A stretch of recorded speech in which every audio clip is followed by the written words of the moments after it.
Okay, welcome. This is the Counseling Program's Graduate Open House. Welcome, everybody. I am going to begin sharing my screen. I know we're going to let folks in the next few minutes, but I am going to begin sharing because as we're waiting, one of the things we like to do here in the counseling programs at LMU is to try to think about self-care. So while we're waiting for everyone, and welcome to all of those of you who are here, I would love to see if we can get something out of our participation today. So while we're waiting, let's do a little exercise of self-care. So together we will make a relaxation playlist. So go ahead and drop into the chat your favorite calming or easy listening go-to song when you're stressed out. And then what we're going to do is, it says feel free to screenshot these songs and use them as part of your relaxation ritual, but actually we'll go one step further and we'll send them all to you when this graduate open house is over. So at the very least, you have some new songs in your playbook that keep you feeling calm. And faculty, feel free to do the same, because I'm sure we all have our go-to songs as well.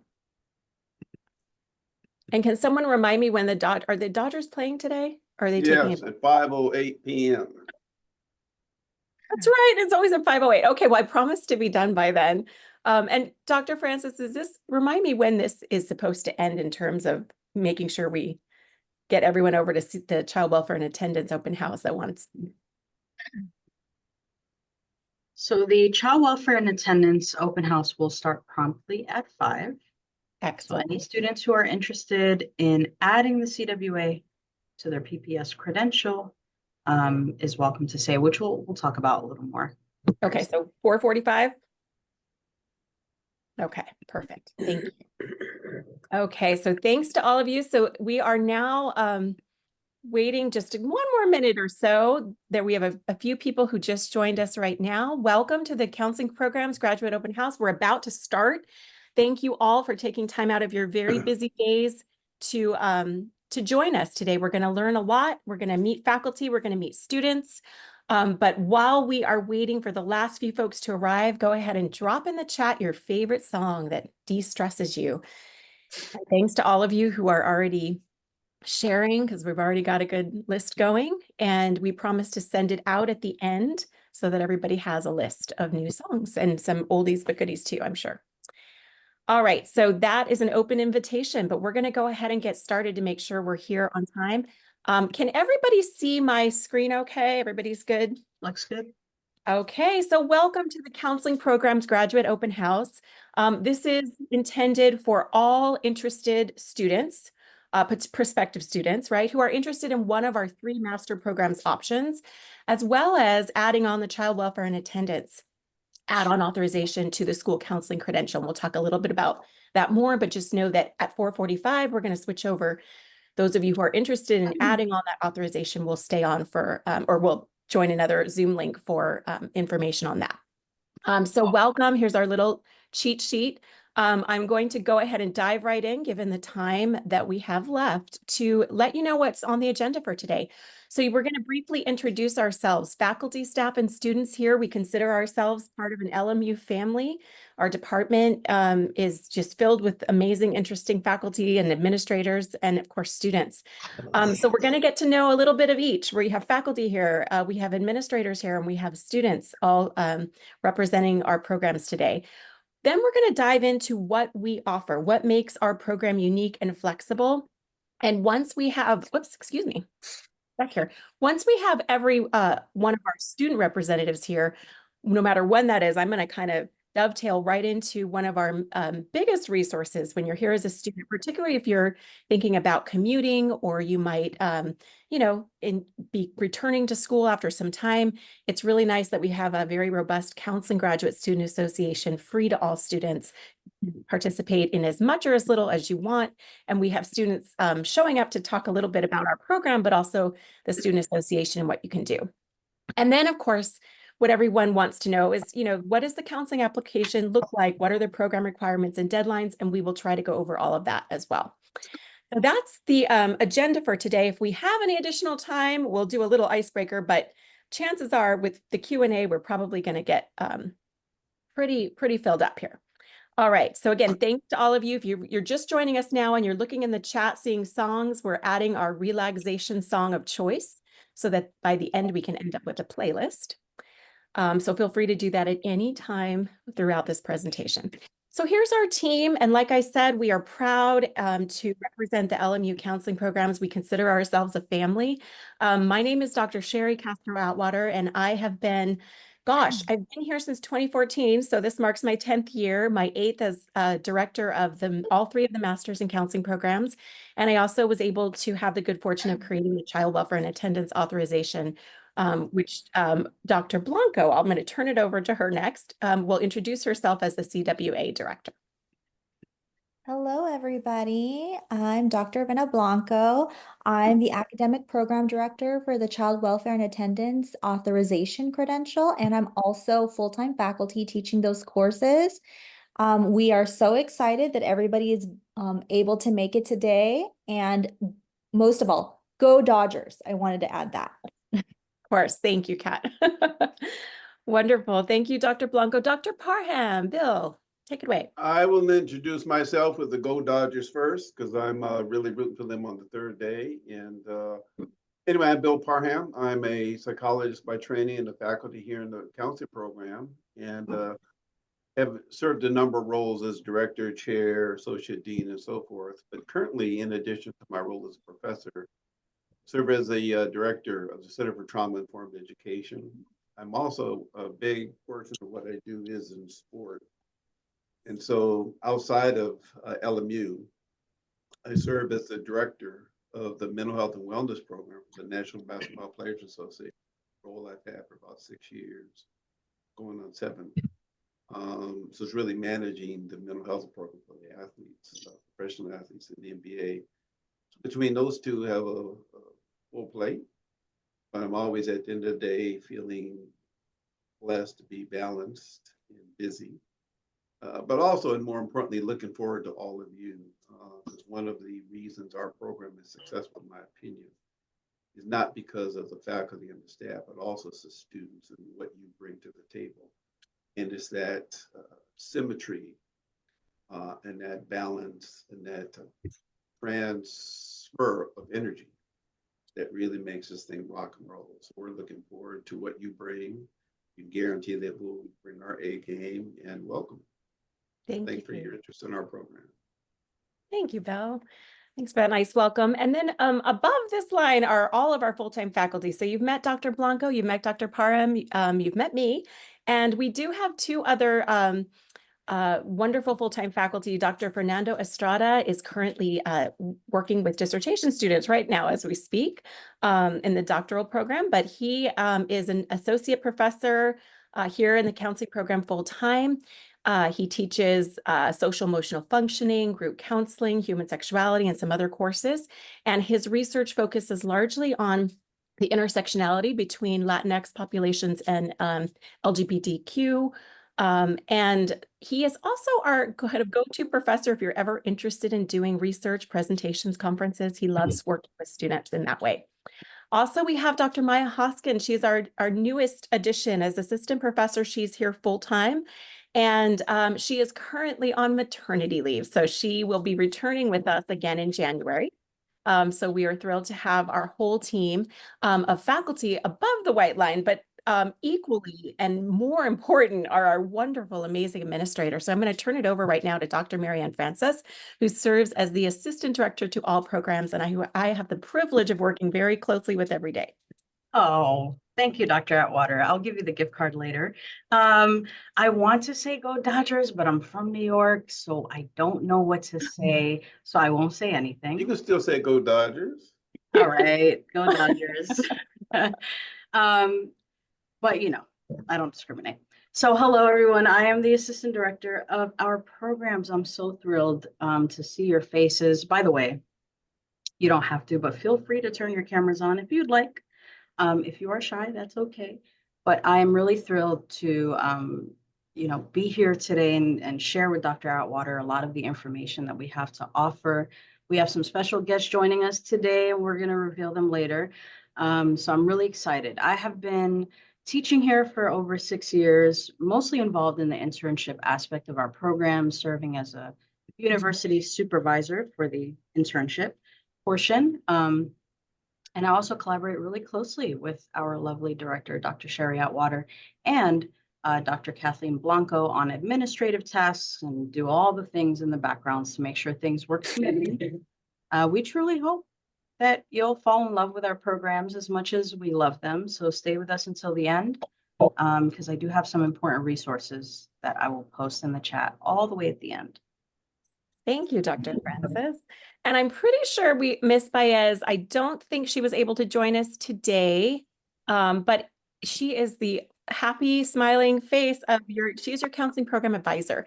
We pride ourselves on not having a cohort program. So sometimes that makes people a little nervous because we don't tell you exactly what you need to take and when you need to take it.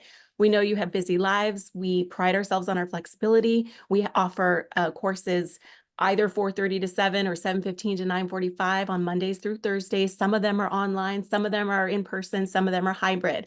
So we have a range, and we really want you to reach out to customize your experience with your advisor. So she's available for in-person or Zoom meetings. Sometimes an hour at a time. I think she likes to spend a lot of time with you in the beginning just to map out your academic plan and journey semester by semester. We also have Ms. Esther Gabriel, who's a licensed MFT for a reason. She is our full-time fieldwork liaison. So when you're ready for your internship, she is there to guide you every step of the way. And she's doing her own kind of orientations and open house-like functions at the fieldwork level every day. And then, of course, we have Ms. Hannah Catrona, who is with us today. So Hannah, would you kindly introduce yourself? Hi, my name is Hannah Catron. I'm the academic administrative coordinator for the department. So I do a lot of the work in the background, do a lot of filing and work at the front desk if you ever come visit us in person on our campus. And I'm also involved in the interview process. So if you make it that far, you will see me again. Wonderful. Thank you, Hannah. And Hannah is very humble, but basically she keeps this place running. We rely and depend on her every single day. And now because we have 3 wonderful guest speakers who are now all present, I'm going to actually skip over a couple slides because I want our students who are also very, very busy and taking time out of their day to offer you the student perspective. I know sometimes we do these information sessions and we don't often have a chance to get to know our students. So I'm going to hand it over to the first of our students, Charles. Take it away and feel free to introduce yourself and CGSA as well. Right on. Thank you. My name is Charles Alvidros. I'm the VP, Vice President of CGSA, which is more or less like a group that basically wants to provide you as many resources to be as successful as you want to be. We provide resources in multiple areas such as mentorship. So as soon as you get into your program, we look forward to providing you with somebody to help you like guide the way in terms of attending different events. If you have any questions regarding classes or whether you want to upgrade your program. Like for example, when I first started, I was only a PPS, getting my master's with the PPS credential. But as I went forward, a lot of my friends talked to me about the benefits of LPCC. And so with myself, you know, it's one of the things that I switched into. So now I'm doing a dual track for both credentials. And it's very, very helpful, very enriching. The classes that I've taken so far and the professors that I've had have all been wonderful. Like for myself too, I didn't apply to LMU until one of my friends graduated with his doctorate. A lot of my friends went to and got their graduate degrees from LMU. And almost every single one of them I admire just because of the fact that a lot of their missions and objectives in life are selfless. And I've really taken a lot out of this program. CGSA as a whole is there to support you in your journey. And we have 2 other of our members that have joined us. I can go ahead and definitely introduce Allie. Allie, come on in. Hi guys, I'm Allie. That's what my friends call me, and I just wanted to let you guys know if you guys end up coming to LMU and joining CGSA, you'll be our friends, and we'll be there to kind of take you under our wing with any questions that you might have. It's actually really wonderful. Dr. Atwater had mentioned that this isn't a cohort, which ends up being a really cool experience for us because you will get really close with the people in your classes. But we've actually at LMU, we really like harbored a relationship where it's between all of the levels of classes, whether you're a first year or a third, you have a really great opportunity to build like interpersonal relationships and connections that are going to move forward with you and later on into your career. So it's been a really wonderful experience for me so far. Yeah. And I'm gonna send it over to Sonia really quick. Thank you, Let's say Ellie. Hi, and hello, everybody. Hi, my name is Sonia Cortez, and I am a second year in the school counseling PPS track. My mission was always to be in school, in a Oh, school, never mind. I got it. in a school setting. I have been a teacher for 25 years, and I made the decision to pivot and do something a little different moving forward. And I did choose LMU because I do have a master's in secondary education through LMU. So I am very much about the Ignatian spirituality, and that is a big part of my identity. I am also serving as the current Vice President of Professional Development for CGSA, and we are looking to really strengthen our opportunities, use our resources both on campus and off campus to strengthen our career paths, bringing in support from the Career and Professional Development Office, helping us with everything from helping us with our letters, not our letters of recommendation. I'm sorry, I'm sorry, somebody help me here. Resumes and our cover letters and all of those. Thank you. I just drew a blank there. And we are definitely developing those relationships to bring the best that we can have on campus and bring it to our students, and also bring our students to those resources. So I look forward to hopefully meeting some of you, if not all of you, and I really hope that you choose LMU for your program and your career path. So it's nice seeing everyone. Thank you. Thank you, Sonia. Thank you, Allie. Thank you, Charles. I really, really appreciate all of the student perspectives. I know we kind of threw that at you right after just introducing ourselves, but if there's anyone who has any questions from the student's perspective, anything you want to ask, feel free to either ask it, unmute yourself right now, because I know these folks are just really great representatives of what it's truly like to be here.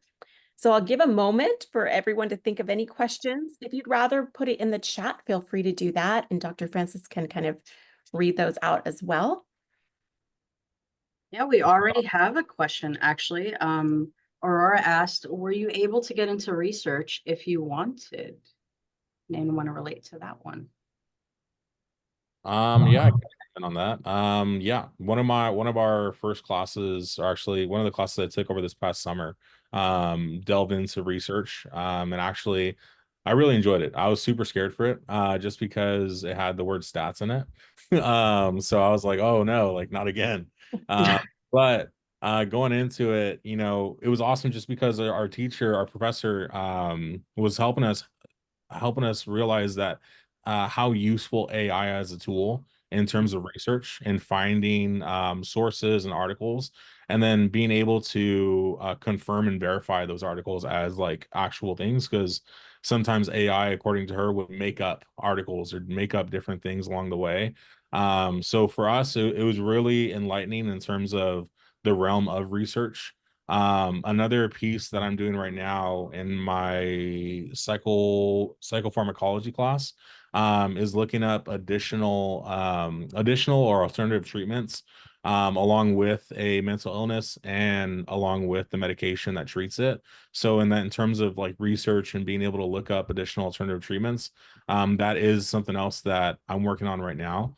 And it's just awesome. I think another piece that we cover research in is the Gale Conference, which is done through CGSA. That's also an annual presentation that is open to all students to attend, just to take a look at research that alumni and current students are working on. So that is something that we definitely embrace. Thank you, Charles. And Sonia, did you want to add to that? No, but I'd like to answer the second question from Adan or Aiden. Absolutely. Thank you. Okay, Thanks, Charles. so the question is, one worry I have is that LMU doesn't utilize a cohort other than being active member in CGSA. How do you all make efforts to creating connections with your peers inside and outside of class? And I think that is such an important question because I also experienced the cohort model being in the CAST program, the previous master's program I was in. And to be honest, that is one of the reasons why I joined CGSA, and meeting other people from other grade levels actually became a better experience and a benefit because I was able to kind of tap into what they've already done. So I'm prepared, and also then be able to also mentor the other, students coming in. That's coming up. But we also have made connections by, for example, Charles and I just attended a retreat a week ago that was put on through the CPD office. And we've kind of just naturally, organically have developed relationships and friendships, whether we're first year, second year, third year, and we are doing things outside of CGSA just because we are interested and we want to get to know each other, but also get to, explore what options we have after we leave the program. So I think CGSA really gives us an opportunity to meet people at various levels with different paths so that we can truly discover what we want to do and what we might challenge ourselves to do. And I actually find it a little bit beneficial not to have the cohort, to be quite honest, and I've experienced both. So I wanted to just share that. Wonderful. Thank you so much for that, Sonia. We have time for one more question that I see in the chat. And let's see. Did you want to go ahead and read that out, Dr. Francis? I've got so much on my screen Yes, here. of course. Thank you. Well, Ramia thanks us all for being here. She wanted to ask, what forms of institutional program support is available for counseling graduate students? And a second runner-up question there is, in your opinion, do you have regular access to your advisors and professors for guidance and supports? That's a two-parter. Does anyone want to tackle that? I don't mind answering the second. I mean, there's so much, but I think that we are also trying to bring to our graduates and our students, our fellow classmates. But I definitely do feel that we have a lot of support when it comes to our advisors, but also using, again, the third years and the second years to get some of that guidance. But I do feel, again, small school setting does feel like I can connect not only with our advisors that are assigned to us, but talking to professors about our goals and what we want to do has really been a great opportunity and awesome experience for me, because our professors do get to know us personally. They do know us by name. They do get to see what we're good at, and they challenge us, and they always signal something out. So aside from, yes, the academic advisors and the people that are assigned to us or we're assigned to, our professors have been a guiding light through the program, and I'm grateful for that. That has been a great experience for me. Thank you, Alice. If I Yeah. could pop in for a second, I also wanted to say that Hannah, who's in the chat right now, she is very on top of it and is always giving us she's always just giving us information on ways to further our education outside of the school, like in terms of just events that might be happening to further our education. We've given so much access in terms of like the student development department to teach us different skill sets. I just wanted to throw that out there, that's all been available to us, and it is all very much recommended that we use.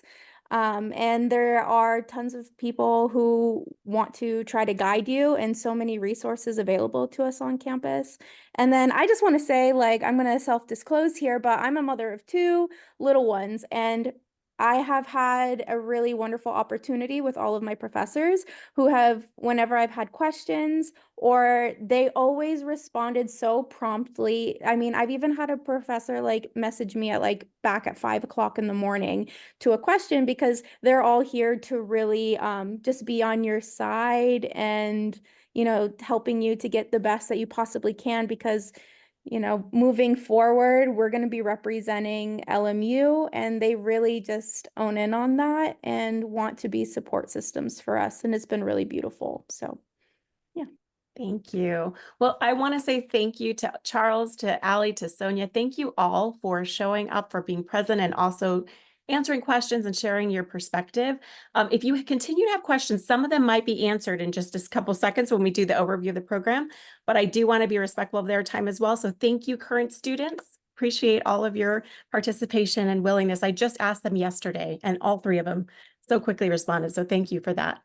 And some of them have class in 3 minutes. They do. Good luck. Bye.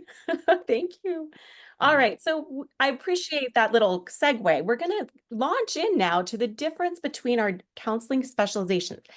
Chances are you're here because you want to take that next step in your education. You think you want to be a counselor, but sometimes you're not sure which setting is right for you.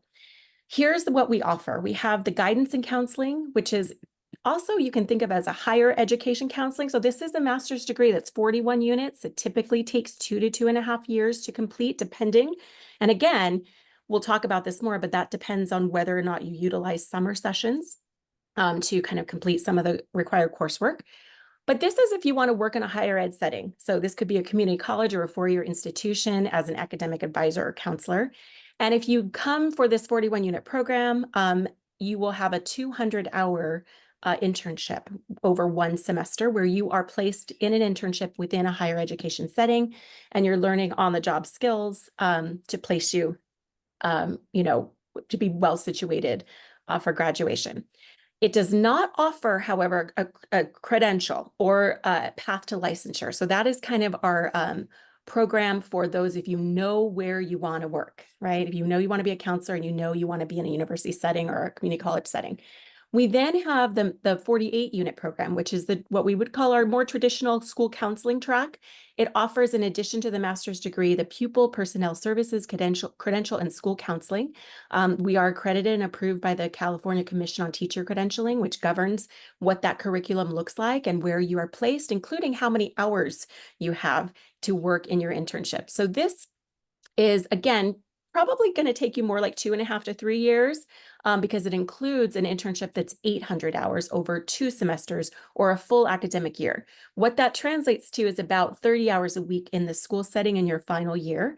These are for students who know that they want to work as a district employee in a K-12 school district or as an alternative school as part of a district as a school counselor, and either at the elementary, middle, high school, or like I said, an alternative school setting. Our largest in terms of units program is the option to get your license for or be licensure eligible for your licensed professional clinical counselor degree. So this is our largest program. It's 60 units. And the difference in what a lot of our students end up doing is when they're doing this 60-unit program, they opt to add the school counseling credential. This makes you immediately employable as a school counselor upon graduation. Both of these programs. The difference here is that if you were LPCC only, you would be not receiving the PPS credential. That would make your internship look different. You would be placed in a mental health clinic if you were doing the LPCC only. And we have often found, students that come and know they want to be mental health therapists. They want to eventually go into private practice. They may or may not want to work with children. They enjoy working perhaps with adults. And that is the path that they would take, the LPCC without the PPS credential. If you add the PPS credential, that means that you will be employable as a school counselor, and you can often then work on your post-graduate LPCC hours. So just like an MFT, the LPCC allows you to see individuals, couples, and families in private practice, in hospital, clinic setting, or in a private mental health sources out with the school. So this is if you want to maximize your career, opportunities post-graduation. The difference between the field work, right? If you are working for both your LPCC and your PPS and you're getting the 60 units, your year-long internship will have 800 hours, just as the PPS requires, right? The CTC requires. But of those 800, more of those hours will be required to be individual, face-to-face clinical client hours, because of course you're practicing to be a therapist, right? So that's the difference between our three programs. And then, like I said, at Rep 445, if you're interested, most of our students opt, if they're getting the PPS school counseling credential to be a school counselor, they will add a 9-unit Saturday, and this says hybrid. It's actually just switched to fully online model, where we offer the courses on Saturdays. This allows our current students and community members to come back for this specific add-on authorization. LAUSD in particular, calls you a PSA counselor if you then have this authorization and that training to work with foster and homeless youth. It's the closest thing we offer to kind of the school social work wraparound services. It's a very, a standalone program that's very highly regarded, and it's the only standalone program in all of Southern California, and I believe all of California, right, Dr. Blanco? So we have many of our students who opt for either the 48 units plus the 9 units on Saturday during their internship, or the 60 units plus the 9 units, and that makes you very marketable, both in the schools, right, and in private practice with the LPCC, if that's your option. So take a look, screenshot this if you need to. That is the difference between our programs. One unique thing is you might come in, as Charles said, as a guidance and counseling and think, oh, I definitely know I want to be here. I want to work here. And then halfway through, you get to know folks, or you get to learn more information, or you go to an event and you think, I think, for 7 more units, I want to add the PPS credential and change what my internship looks like, right? Change the setting. So we have that flexibility. We also have students who come in thinking 60 units is for them, and then life happens, right? And they decide, oh, you know what? I want a master's degree, but I can't do that right now. And so your advisor will be the one to work with you. And we call it a program change, right? Plan change. So you would just work with your advisor on figuring out what works for you. Couple of things we wanted to note before I go over information on the application, which I know everybody wants to know about. Our program goals, as some of the students alluded to, we are very much guided by Cura Personalis, care of the whole person. We're guided by our Jesuit and Marymount traditions, the social justice approach and anti-racist approach long before it was popular. This has been part historically of the Jesuit Marymount traditions forever, right? Helping the most marginalized and the most vulnerable communities.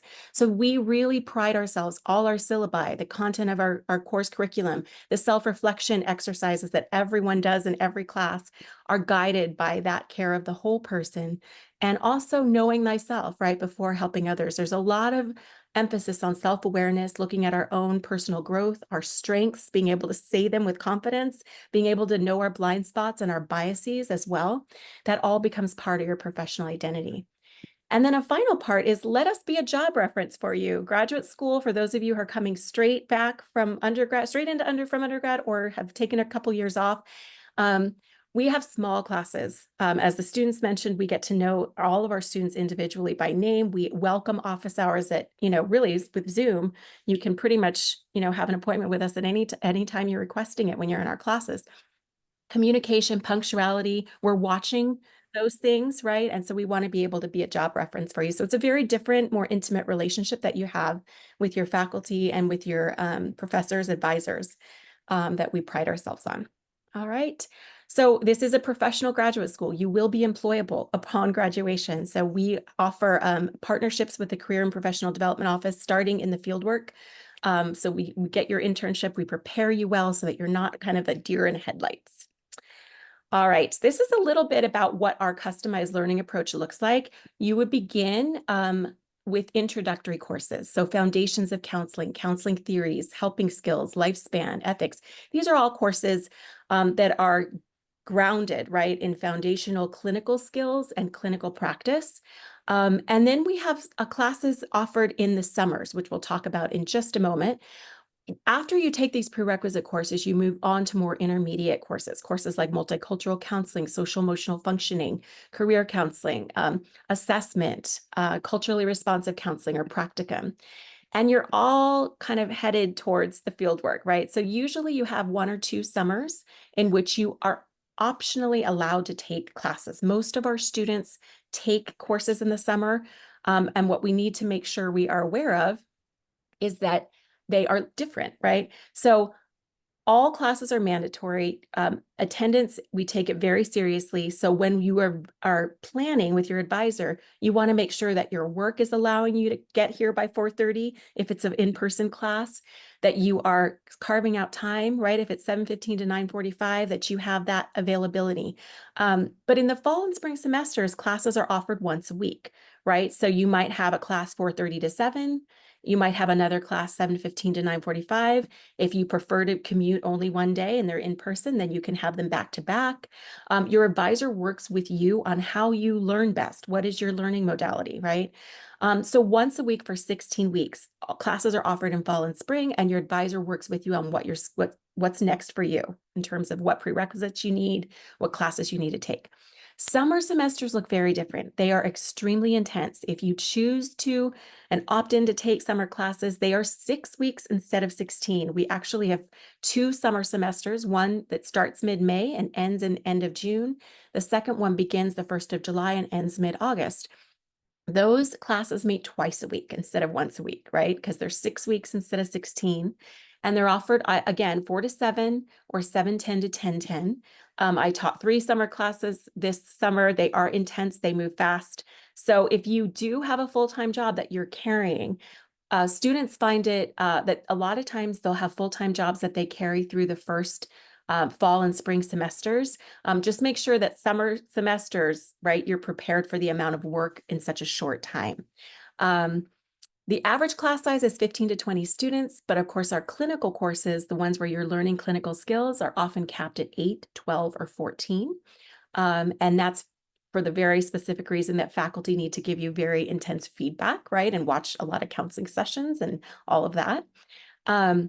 Note that we often have undergrads coming in saying, well, I'm used to taking 5 classes or 4 classes. Very, very different, right? At the graduate level, 2 classes per semester is considered full-time according to financial aid. That means if you're taking out loans, if you're getting scholarships, you must have at least 2 classes. We advise most students to start with 2. Most of our students end up taking 3 per semester eventually when they get comfortable with the pace. But 2 is considered full-time. All right. Everyone begins on provisional status. We want to make sure it's a good fit for you if you are accepted into the program, and that you're a good fit for us as well. So all be or better, right, in terms of a 3.0 standing in order to stay off of academic probation and make sure that you are doing well in your courses. Then before I open it up to questions, I just want to make sure we know that some people ask about, do you have a master's thesis? We are a counseling program that's a professional degree program. So we offer, in lieu of a master's thesis, we have a comprehensive exam. This is not unlike many programs, counseling programs nationally. In fact, our comp exam is the National Counselor Preparation Comprehensive Exam. We prep you for it. You take a practice test. You have formed study groups. But really, students start to panic as they, get closer to that. And we always say, your syllabi are your study guides. It's all in here, right? It's based on the courses that you've already taken. So really getting practice exams under your belt is probably the best way to prepare by the time you're ready for that exam. We do often get the question, oh, well, what if I fail the exam? What happens? Do I have to wait? Do I not graduate? There's 12 core content areas in the exam. If you don't pass one, we will allow you to retake it without an extra fee. So all of this is kind of, information that you will come and you will learn, but sometimes we get that frequently asked question. So I wanted to make sure that we kind of shared that. Somebody had asked in the chat of the students opportunities for research and scholarship. Yes, there are many. So informally, if you're interested, I know Dr. Parham mentioned, he does a lot of sports psychology work. Dr. Fernando Estrada, myself, all the full-time faculty, we do research and publications in our interest areas. check out our websites, check out our classes. Feel free to, come to office hours or set up an appointment if you're interested in furthering your research. We always present at conferences with interested students when we collaborate, if that's of interest to students. If you want to be a TA, you can get an A in a course and show your professionalism, and then email the full-time faculty member after and say, I'd like to TA for you. Sometimes it's as easy as an email, because by then the faculty has seen your work and your professionalism. There's also research assistants and graduate assistant positions, and there's websites for that. If you are a current graduate student, you would apply for those positions on campus, and we can help you with that as well, guide you to those links. All right. We also do typically send a few students each year to either PsyD, PhD, or EDD programs. If you think you're interested in this being a stepping stone at any point, feel free to reach out to any one of us so that we can kind of discuss options with you. I just did that last week with a student. All right. Finally, Office of International National Scholarships or Fellowships. Cassidy Alvarado is the kind person to talk to. Please do not contact her now. She's inundated. She needs current students only. But if you were accepted into the program, one of the first things I would do is go and visit her. She will ask if you are a current student. You will say, yes, I'm in the counseling program and I need to know if there are scholarships or fellowships that I can apply to now. That, because it does take, there's some lead time, right? That in a year I might be able to receive, or 6 months, right? So do definitely reach out to her if you were admitted into the program. All right, so the question about applications. Now we're going to turn it because I know we're running out of time, but I want to make sure everybody knows we are a rolling admissions program. So we will offer this graduate open house in the fall and also in the spring. Right now, we're looking at a spring deadline of November 15th. So if you are interested, try to get your materials in by the 15th. And then you can start either January 13th, this spring 2025, if you're ready. You can also start in summer 1, May 19th. Or you can defer until August 25th, 2025 and start in the fall semester. We definitely have our biggest influx of students starting in the fall, but we always do have a handful of students starting in the spring or in the summer 1 semester, which this coming year will be May 19th. All right. The last question that I get a lot of is, what does it look like? What are the odds of getting in? So just in a nutshell, personal statement of intent is very important. We are looking at people who know they want to be a counselor, whether it's schools, private practice, therapy, higher education, academic advising. So we're generally looking for majors in psychology or sociology or related fields.